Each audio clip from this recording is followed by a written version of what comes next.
everyone, it's Cassandra the Joyful Artist here. Today I wanted to share with you, again it's a wellness strategy important for artists and anyone wanting to live a joyful life. Part of it involves journaling to set your intention for the day and reframe anything that's going on, or just purge it from your psyche so that you're free and unencumbered to create. My intention word for today was light, and I thought about the whole thing about living in the light, and that was part of the reason that we moved up here to the Bay of Islands from Wellington, which I at the time found very grey and bleak and windswept. You may know that it's called the windiest, one of the windiest places on earth, windy Wellington. And we came up here to the Bay of Islands, and the light is really, really beautiful. But living in the light can also mean coping with darkness. Many artists suffer from depression, low mood, anxiety, partly perhaps because, as Van Gogh once wrote, am I super sensitive, or am I too sensitive, or is life just really terrible?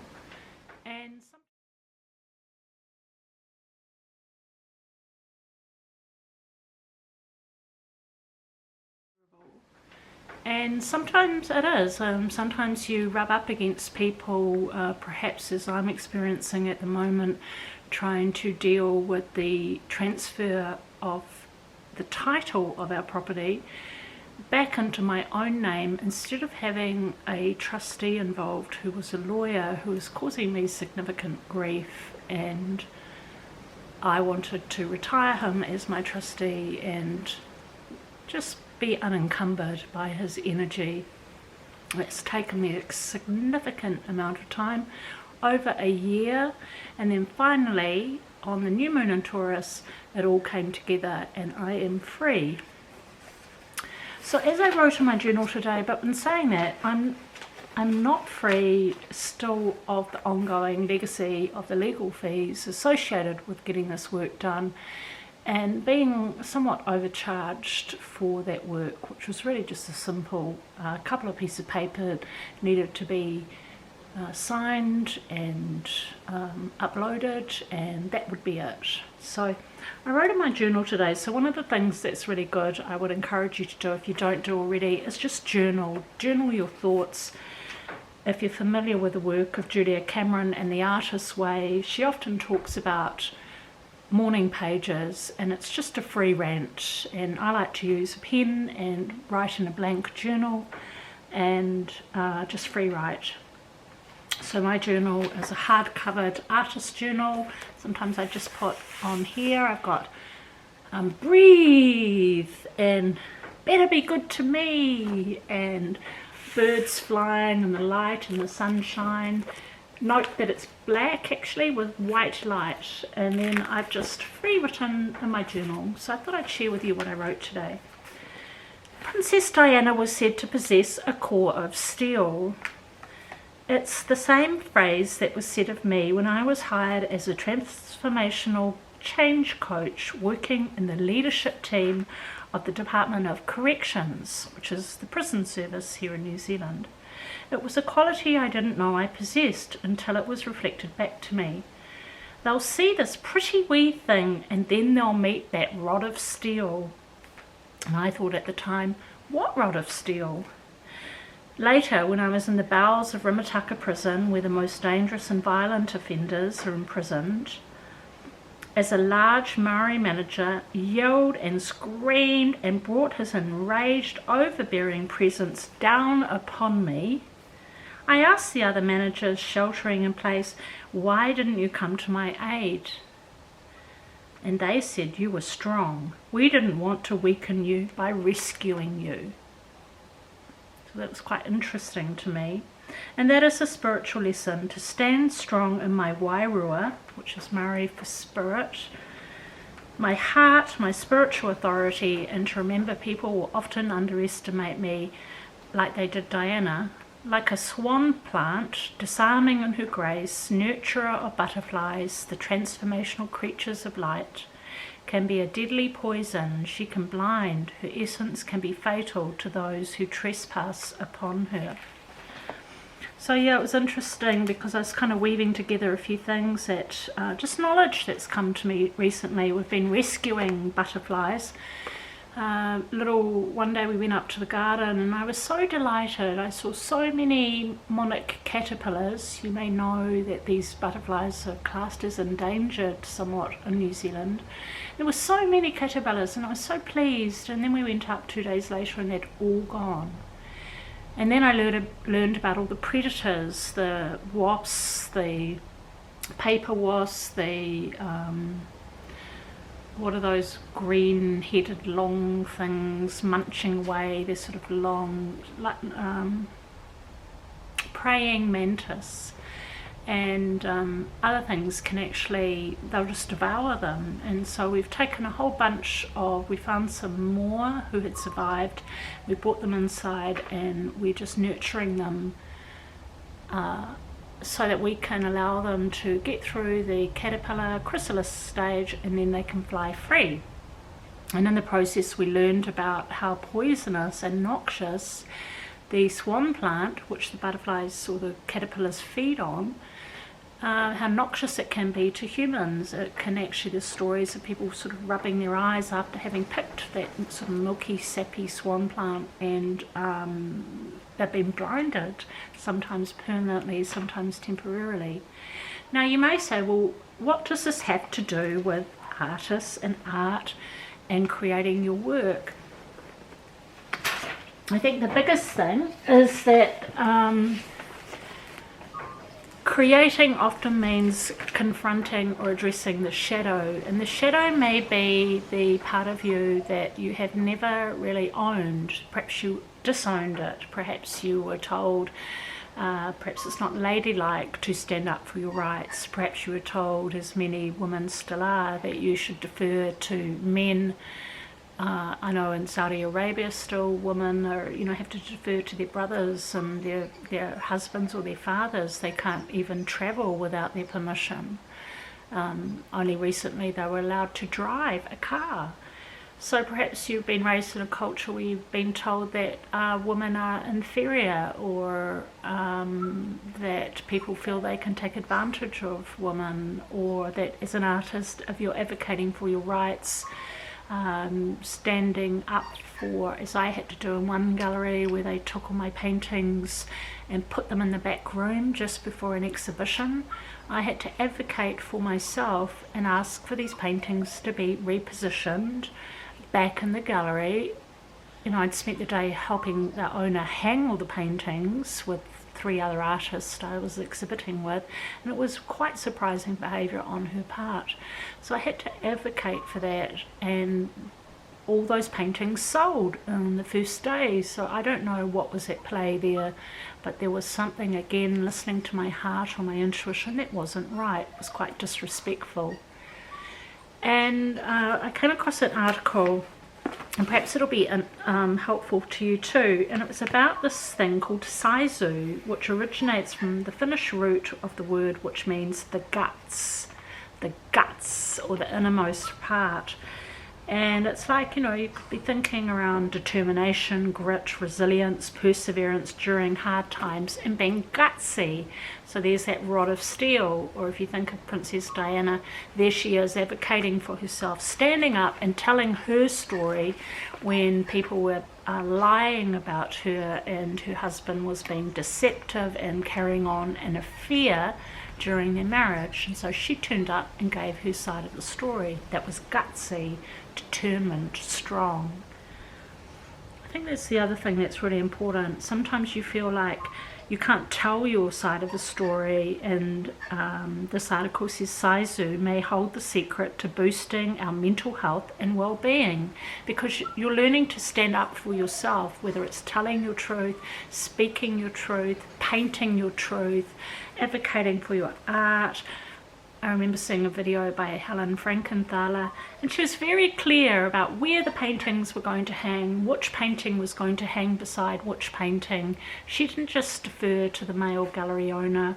She was very much active in how she felt her art should be best displayed. Sisu, in her book, another book, it says, Gentle Power, a revolution in how we think, lead and succeed using the Finnish art of sisu.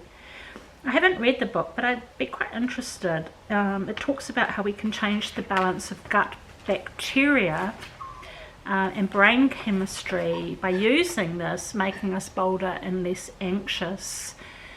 And basically it's saying it's a muscle we have to use. It's actually standing up, shifting from, oh, I can't, or I shouldn't, or I call it the three ugly brothers, would, should and could, shifting from victim mindset to a positive or solutions focused mindset, which might be, how can I insert whatever it is that you feel that you can't do. How can I sell my art? How can I raise my prices? How can I reach more people? How can I stand up against bullies and tyrants? And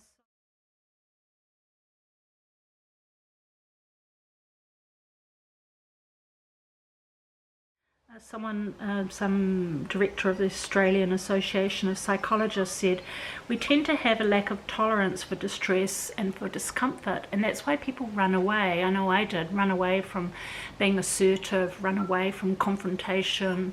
So that's what the prison service taught me, is to stand strong and just accept that you're going to have disagreements with people. They may have a different way of seeing things. They may yell and scream and raise their voices, but you don't have to allow that to infect you. That you can just stand strong in your gentle power and advocate for what you believe. So because many people have that discomfort, they don't advocate for themselves. They're not assertive, and that leads to discomfort because they feel like they're being taken advantage of. So I know when I've been having to deal with this particular legal matters, I do get going back to the stomach chemistry, I get a knot in my stomach, I feel really anxious, I feel really heavy. I don't like discomfort. I wish people could just be reasonable and honest and clear, and when they've done something that's perhaps out of order, that they would apologise. But that's sort of living on a planet that I have yet to see exist or manifest on this earthly realm. Most people won't take responsibility for their mistakes. And it reminds me, it's that sort of, a person crashed into my car many moons ago, and the first thing he said was, I've got to, my insurer said I must not admit fault. And I said, but you were at fault. He says, I know, but I'm not to admit it. So, you know, why? So it's all about money, isn't it?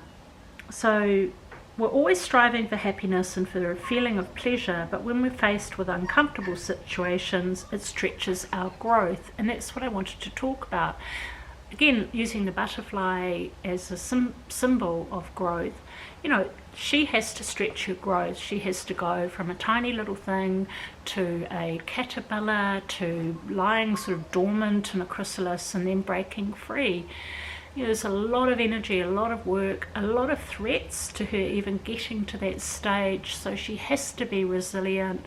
She has to be masterful. Apparently Laurie said, he's a butterfly expert, that the reason they often eat the swan plant is this makes them poisonous to birds, so birds don't want to eat them because they know that they are poisonous and toxic.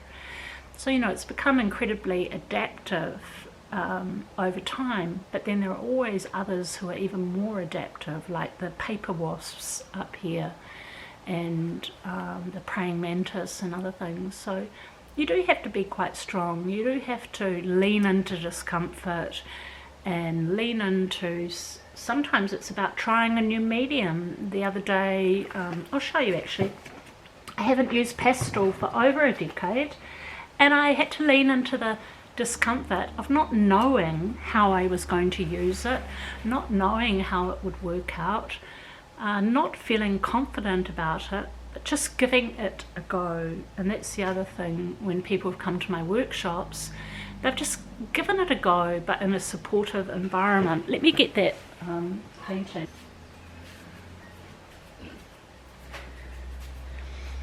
So both of them were inspired by this flower. A lovely heritage antique camellia that flowers actually in a shady spot in the garden. The first painting I created out of pastel was oil pastels, and this is my abstract piece, and I had a lot of fun with that, but I thought it's still I still feel, you know, I wanted something softer. I wanted to work with something softer.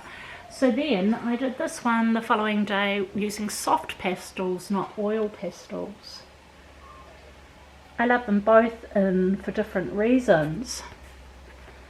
But I was also reflecting on my love of painting flowers, and because flowers, they embody growth, don't they? That whole Danish philosophy of sisu, leaning into discomfort. You know, it has to go from being this tight little bud to fully blossoming, and then it just lets go and disappears back into the earth to bloom again and again and again. So I love that, and I particularly love this. I love the fragility of flowers. I love this sort of, she's just starting to fade now, but she teaches us a lot about resilience and strength and the art of allowing and the art of growth, and that's what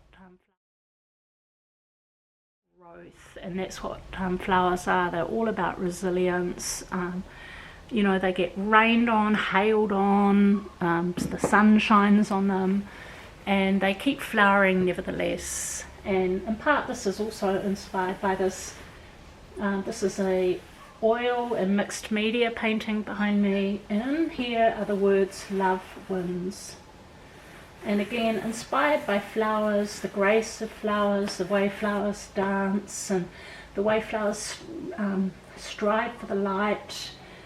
And I wanted to sort of work just with yellows, oranges, and pinks really predominantly in this flower, with a vertical composition, and just embodying in here the whole thing that at the end of the day, love does triumph evil.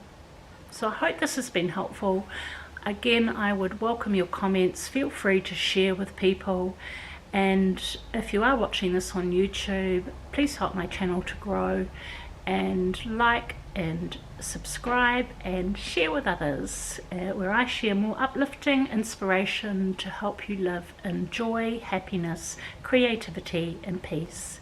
And please visit my website cassandragaisford.com or thejoyfulartist.co.nz for more uplifting inspiration. This has been Cassandra.